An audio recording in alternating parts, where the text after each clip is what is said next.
Hi, everybody. This video today is about suffering. Now, not a very jolly subject, but the reason I decided to make the video about suffering was that it just so happens in this past week, I had 5 separate instances of people really suffering a lot. And it was clear to me that quite a lot of it was optional.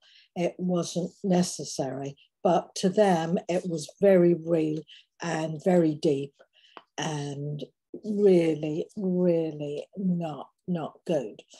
So if you are somebody from time to time, if you find yourself feeling deeply wounded or hurt or upset about something that somebody has said or done, or a situation that you find yourself in, and you find yourself going over it at night when you lie in bed and you can't seem to shake it off, then this video is for you. So not only will I cover how to handle those situations, but really answering your question, would you like to be free of that kind of suffering?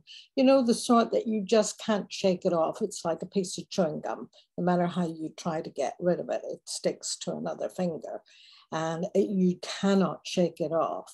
So if you do find yourself like that sometimes, watch on and watch to the end, because I will explain how that happens, why it is that you can't shake it off, and I will explain how to free yourself from it, because there is a way of freeing yourself from it. So please do watch to the end, because it will make a difference to a lot of deep and ongoing suffering that pretty well most people hit in their lifetime. And actually, it doesn't have to be that way. So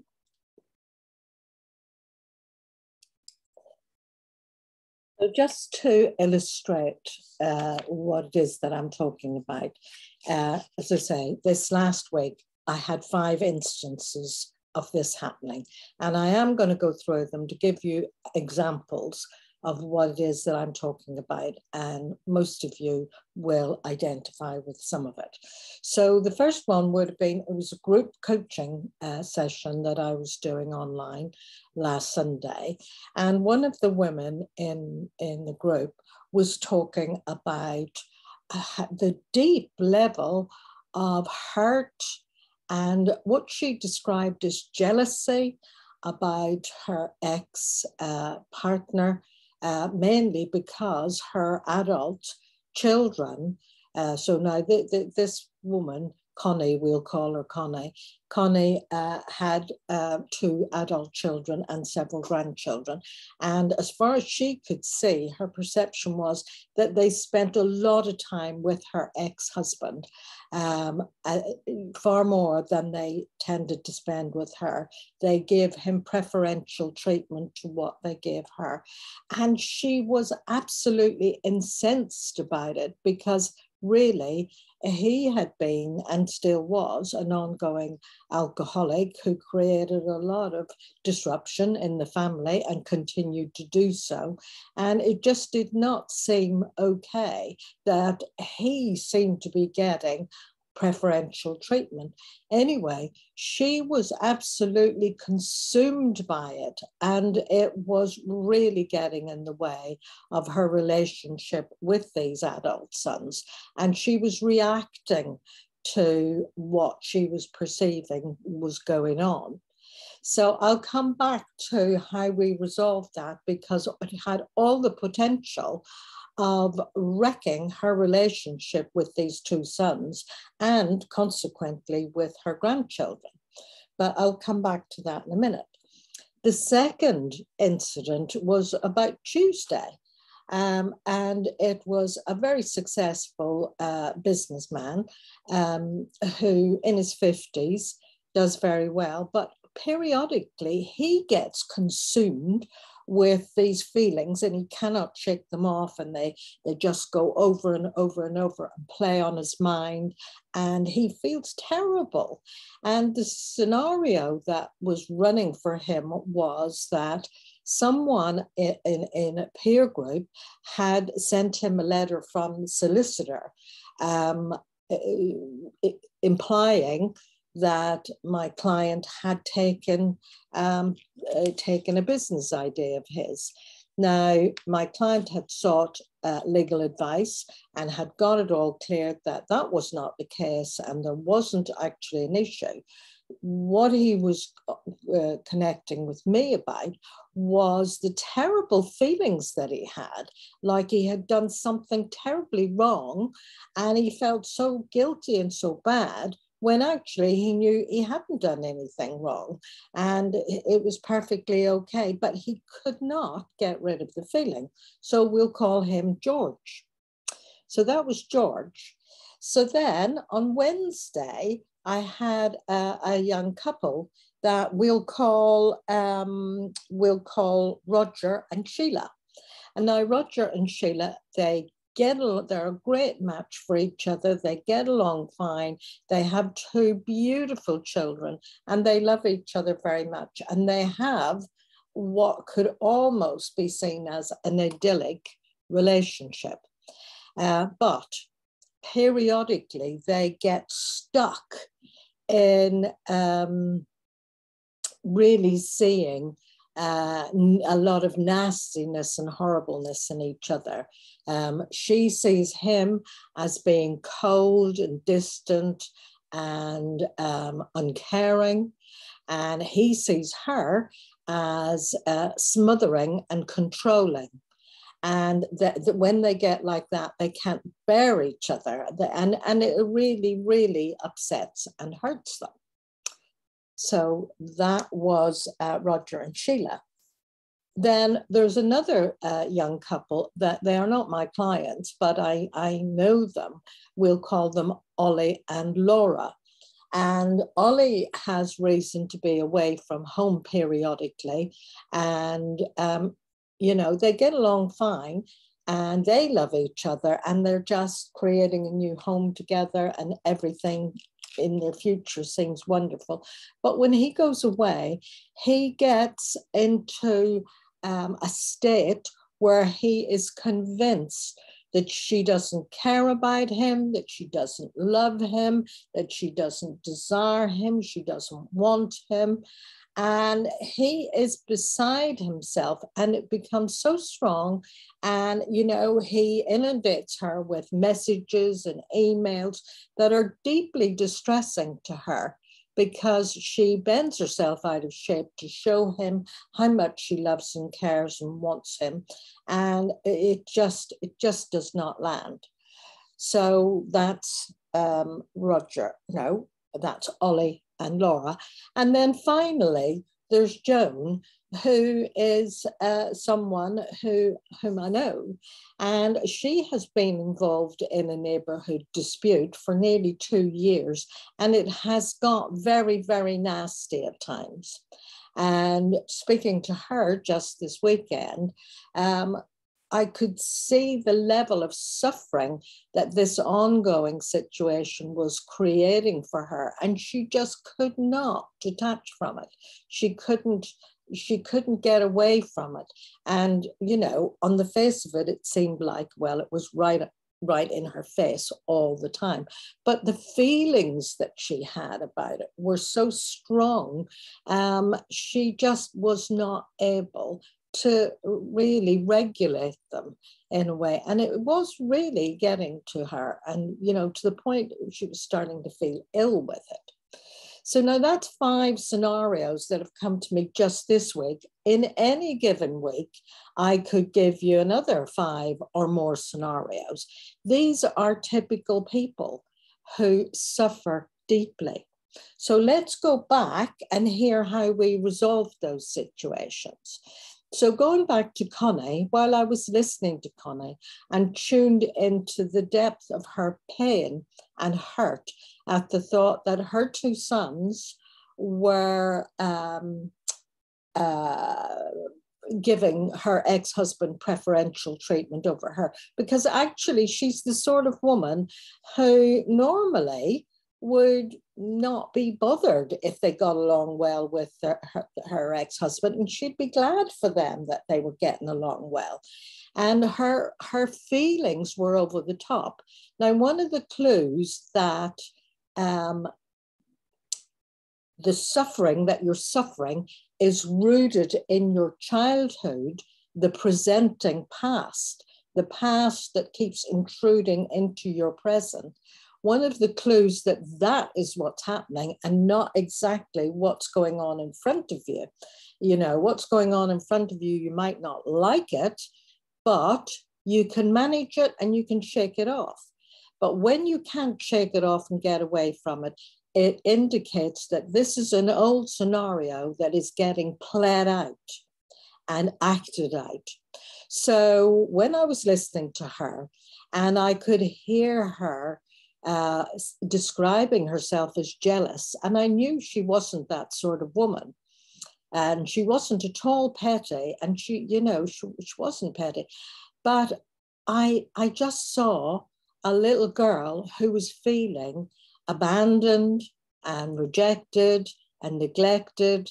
And I thought, this is a childhood issue. And in that moment, I asked her, and this was on Zoom, I asked her, Connie, did you have a sibling when you were, when you were young? I mean, you would still have the sibling unless they died. And she said, yes, she did. She had a sibling who was 4 years older than her.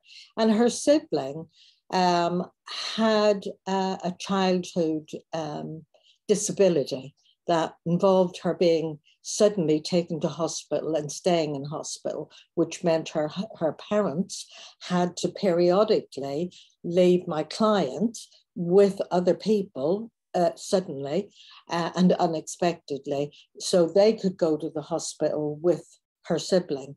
Now, you could see the penny drop, because as a child, her experience as a child was, well, they're going away with her. They love her more than they love me, and they're just dumping me somewhere. And she would be left suddenly feeling very abandoned, very hurt, very rejected. And actually, that childhood ongoing situation that she was too young to process, that she didn't have the cognitive development to understand the situation that the whole family were in. She just experienced it as a little girl as being abandoned and rejected and unwanted and unloved. And actually, she could see that was what had got triggered, and that was what was getting played out in how she perceived her sons in relation to her ex-husband, that they would just, if he got in trouble, they would just drop everything and go see him. Well, of course, she was very confident and didn't need them to drop everything and come see her.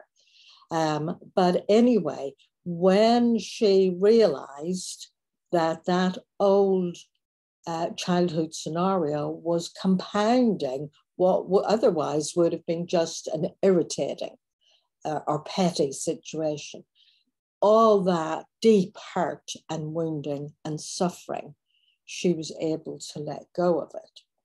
Now, George, with his business, when he was telling me about the scenario and getting this legal letter from this other chap's solicitor accusing him of something, and the legal advice that he got to the effect that he hadn't done anything wrong, but he couldn't get rid of this feeling. And when I tuned in and got him to tune in to the feeling, I could see that this was a young boy who was triggered.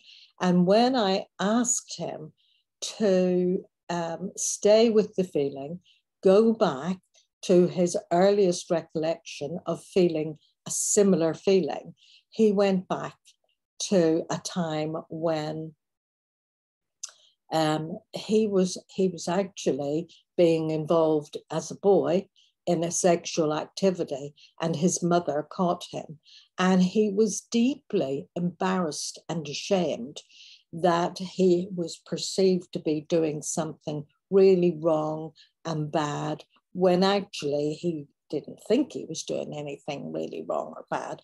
But that feeling had locked in and anchored. And so here he was in his 50s, getting this letter from a colleague, peer, blaming him for doing something that, you know, in the great scheme of things wasn't that wrong, but was perceived as being wrong, and that he was bad for doing it. So then with Roger and Sheila, what was going on for them when I talked through how they were behaving with each other, that actually the feelings that they were feeling, she was feeling neglected, not wanted, not, you know, pushed away, not cared for. And actually that feeling, when we looked at it, she had had since she was young, because her father was quite unexpressive and would distance her, and he was always too busy to spend time connecting with her. And he, Roger, he had a narcissistic mother who constantly controlled him, told him what to do, what not to do, when to do it, how to do it, and all about it. And so when Sheila would be becoming demanding and wanting him to spend time with her and not be going somewhere else because of her father thing that got triggered, Roger experienced it like it was his mother telling him what to do and running his life and pulling the strings. So here was another case of history that predated the situation they were currently in, and it was really creating a lot of hurt and pain and suffering. And actually, this couple were seriously looking at splitting up. It was becoming so unbearable for both of them.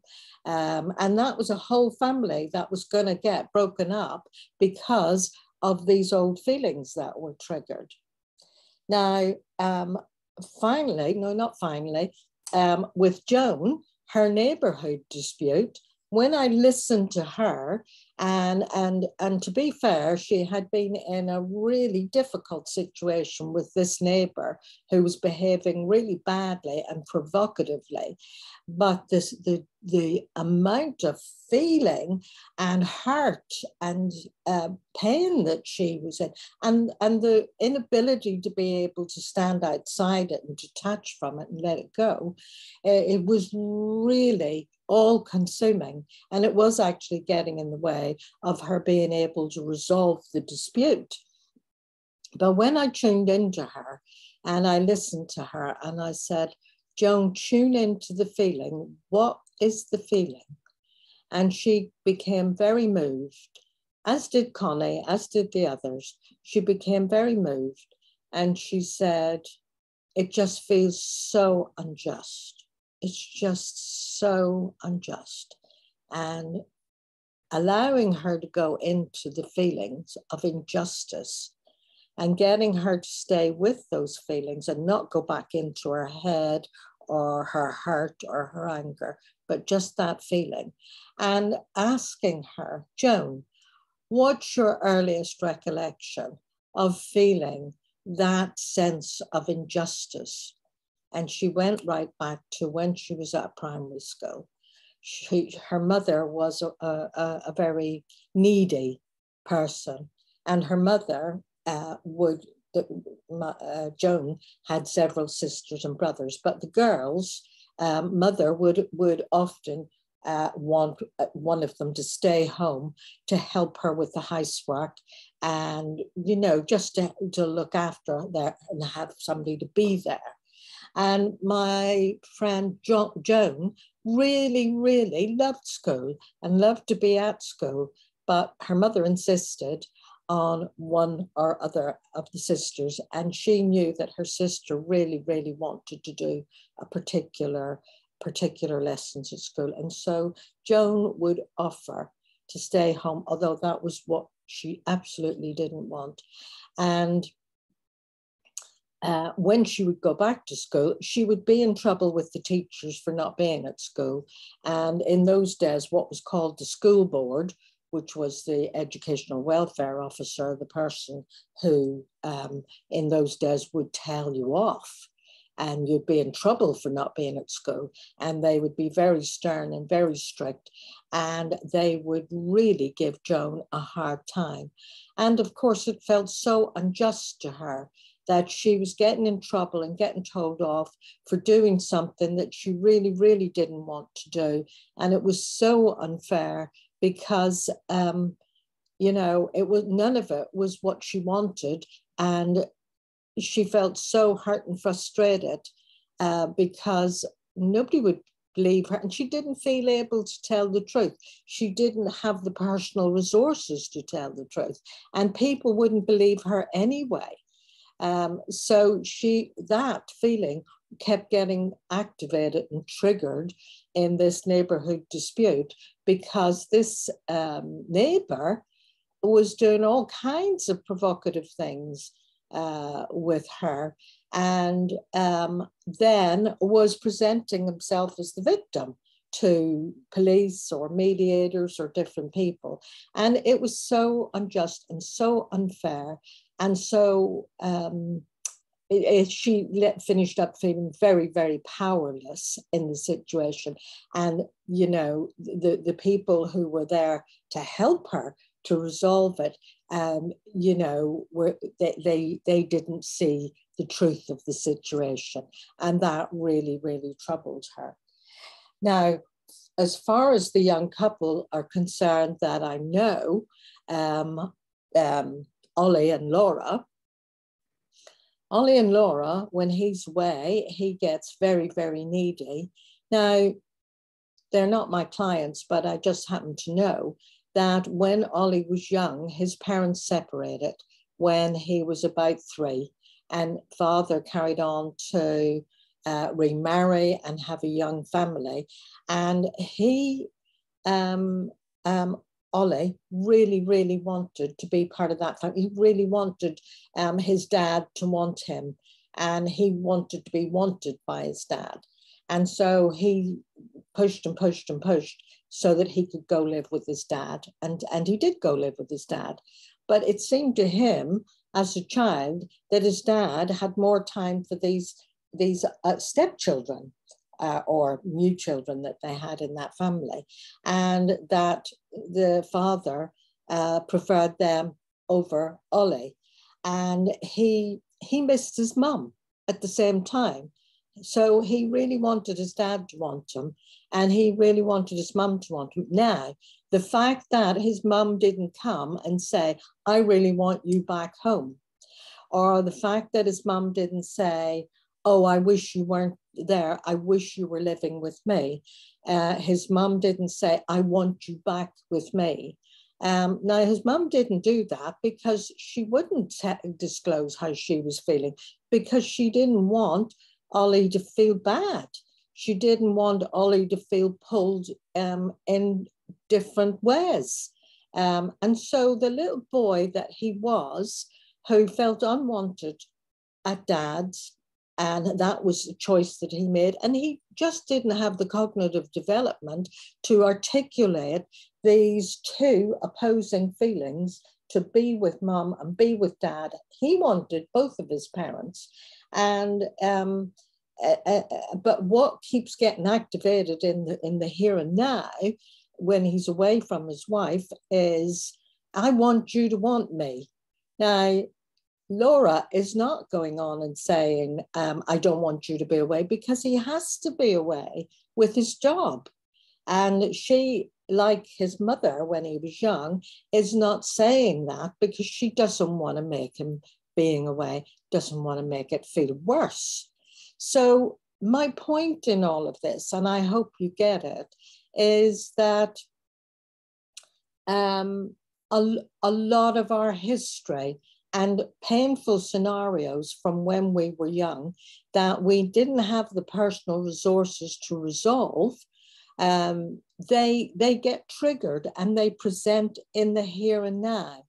And so anytime you're feeling really awful, painful, high cringe kind of feelings that you just can't shake off, that be assured that it is not just the current situation, that it is an old feeling being triggered. Now, what do you do about it? So I'm going to tell you what to do about it. And I've got some notes here to make sure I don't forget. So here's what to do. Anytime that you get one of those feelings, I'm going to explain to you about emotional freedom technique, which is EFT for short, emotional freedom technique. And so what you do is you tune into the feeling. So with Connie, she tuned into the feeling of, for her, it was not being loved, feeling abandoned, rejected, somebody else preferred over her, her coming second best, and the pain of that and the injustice of that and the powerlessness of that. All that cluster of feelings were huge and they were really choking her up. So I said to her, so here's the steps.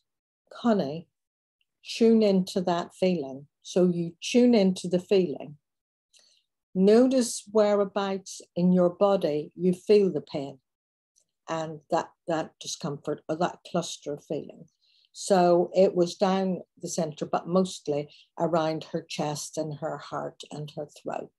And that's where hurt and sadness and kind of anguish and abandoned, a lot of people feel that there. And so then on a scale of 0 to 10, where would you scale the intensity of it? 0 being low and 10 being high. Now, it's usually like 9 or 10. Anything over 7 is really difficult to shake off. 7, 8, 9, or 10. And some people will say 11. You know, it's so powerful. So then when you get the intensity of it, then stay focused on the feeling. Don't think about the feeling. Because some people, because it's so painful, they go into their head and they start thinking about it. Don't think about it too much. Just feel the feeling. And now what I want you to do is go back to your, not in your head, but the feeling, follow the feeling back to the earliest recollection of feeling that feeling.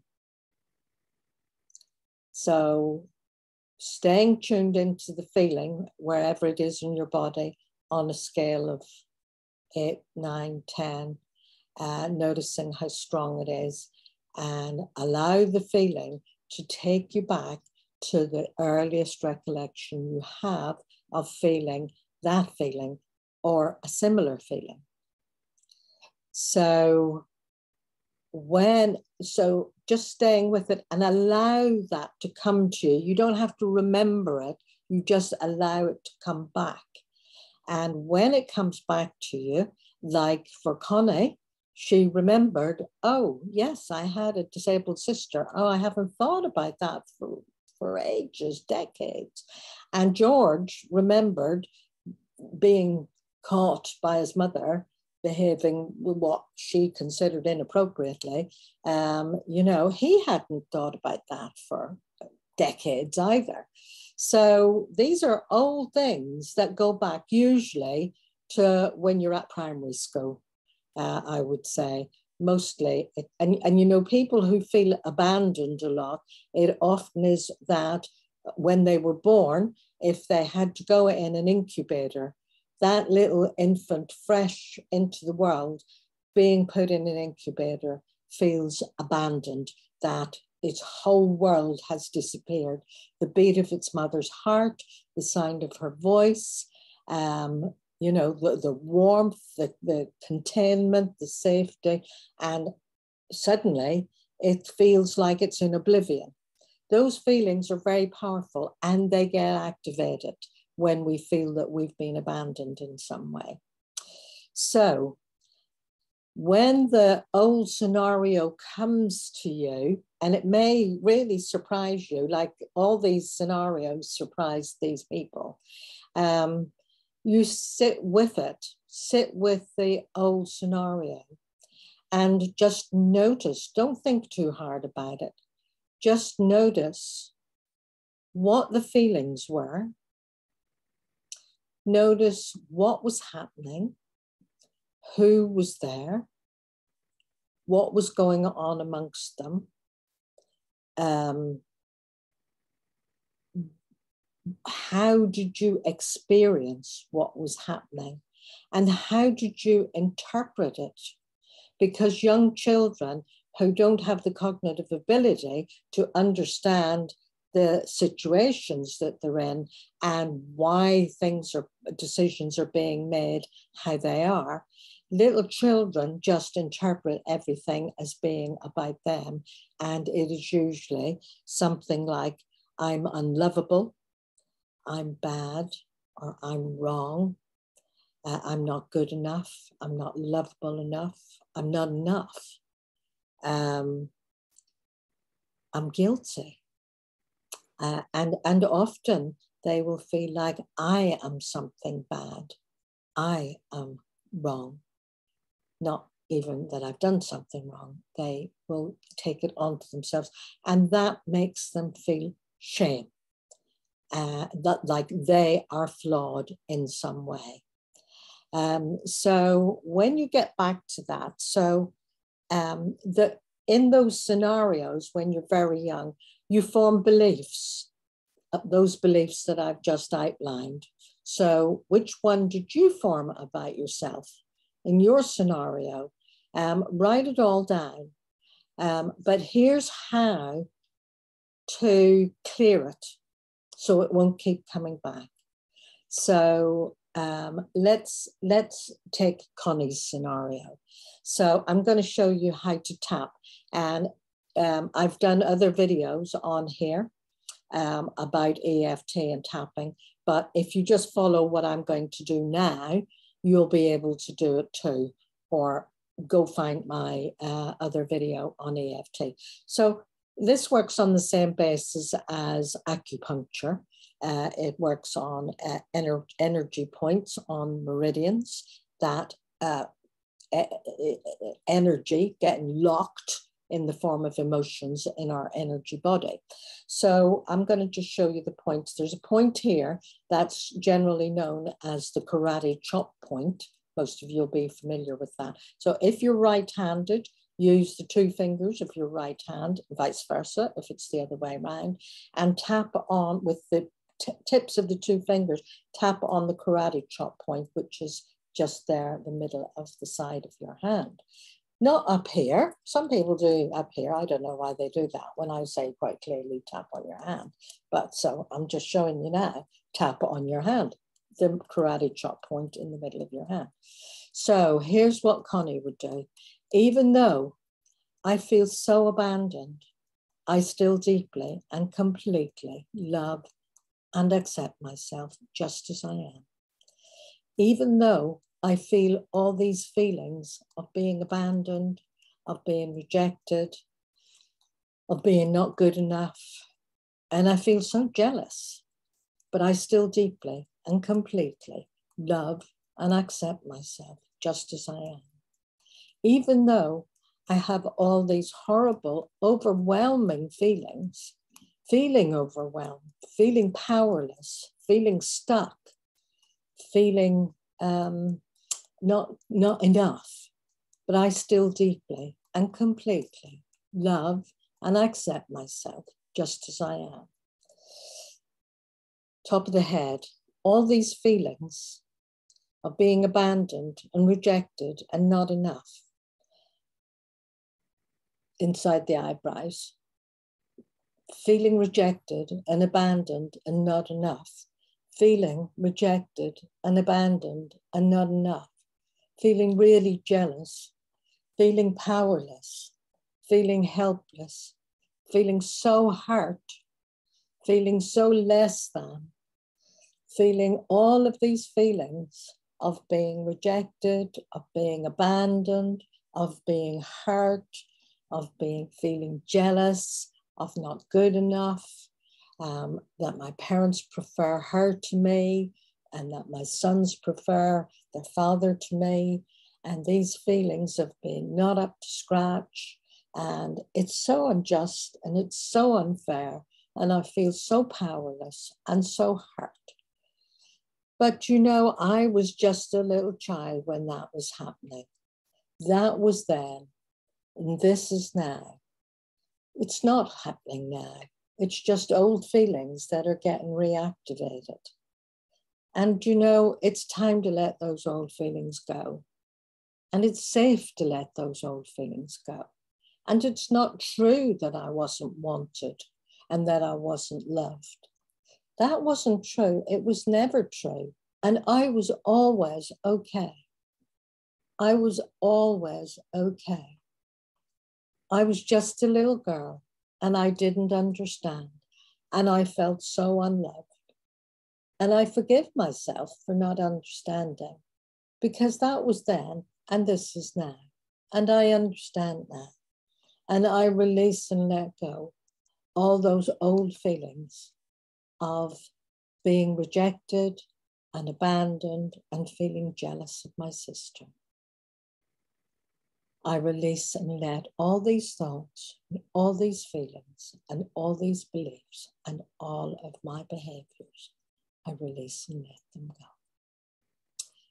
So I hope you understood that, and you can apply that protocol to all of those scenarios and any scenarios you might have. I don't want this video to be too long, so I'm going to stop now. And I would be delighted to hear from you. If you would like to learn more about this or be part of, I have a group, coaching group, and we meet online, please email me, gracechatting@hotmail.com, and let me know if you would like to be a part of that group. And we meet monthly for a couple of hours group coaching to clear all this stuff. So let me know. And anyway, if you try it out, and I hope you will, please pop your comments down below, because it encourages other people when they, you know, when you share your successes. So it would be, and it encourages me to do more videos as well. So I hope you've all found that useful and helpful. And I'll say bye for now. Bye.